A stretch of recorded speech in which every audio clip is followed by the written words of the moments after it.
সরকার বা তার আগে সরকার কোনোদিন ভাবেনি। সরকারের কাছে হয়তো 50 টাকা 100 টাকা কিছু নয়, কিন্তু বাংলার বহু পরিবার আছে তাদের কাছে 100 টাকা 200 টাকা বাস ভাড়া দেওয়া খুবই কষ্টের।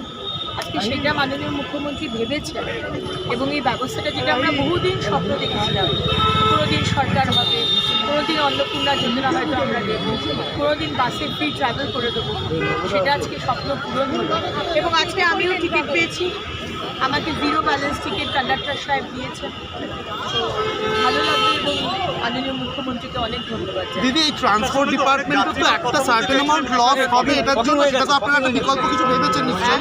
ট্রান্সপোর্ট ডিপার্টমেন্টে একটা সার্টেন অ্যামাউন্ট তো লস হবে, সেটা নিশ্চয়ই আপনারা বিকল্প কিছু ভেবেছেন সেটার জন্য? আপনারা কিছু ইকোনমিক্সের ব্যাপারটা আমাদের মাননীয় মুখ্যমন্ত্রী এবং আমাদের দপ্তরে যারা আছে, ফিনান্সে যারা আছেন, তারা বিষয়টিকে দেখছেন।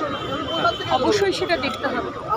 সরকারের যে ঘাটতিটা যাচ্ছে, আমরা যে টিকিটটা পয়সা নিচ্ছি, এবং সেটা আমরা কিভাবে উঠাবো, কিভাবে যাতে রেভিনিউটা আসে, সেটা দেখে নিতে হবে। দিদি, আগের জমানা এগুলোর কিছু কিছু জিনিস আছে যেটা কম্প্রোমাইজ করা যায় না, সুতরাং করতে হবে।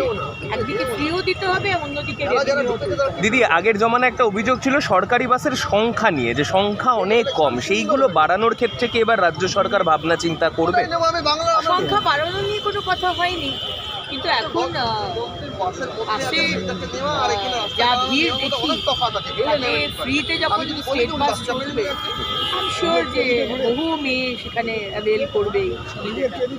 তাছাড়া মাননীয় প্রধানমন্ত্রী বলেছেন এই যুদ্ধের সময় যেখানে ফুয়েল নিয়ে সংকট দাঁড়িয়েছে, সেখানে অন্তত একবার আমি আমার রাজ্যের মানুষকে বলবো, কি মহিলা কি পুরুষ, একদিন অন্তত পাবলিক ট্রান্সপোর্ট আমরা নিই। আমিও নেব, আপনারাও আসুন।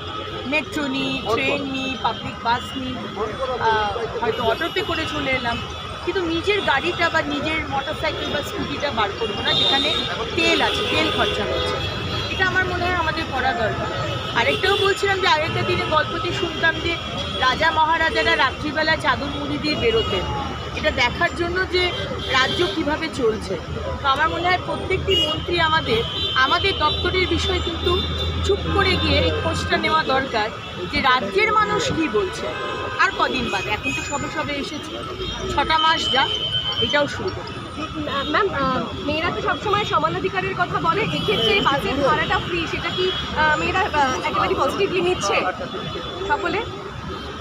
দেখুন, সমান অধিকারের কথা আমিও বলি, কিন্তু যে পরিবারে হাতের চিন্তা করতে হয়, অন্যের চিন্তা করতে হয়, সেখানে দূরে 200 টাকা 400 টাকা ভাড়া দিয়ে যাব, আর সেখানে যদি বিনামূল্যে আসে, তখন কিন্তু আর অধিকারের কথা আসে না।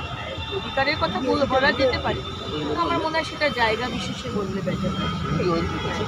ঠিক আছে, থ্যাংক ইউ দিদি। ঠিক আছে।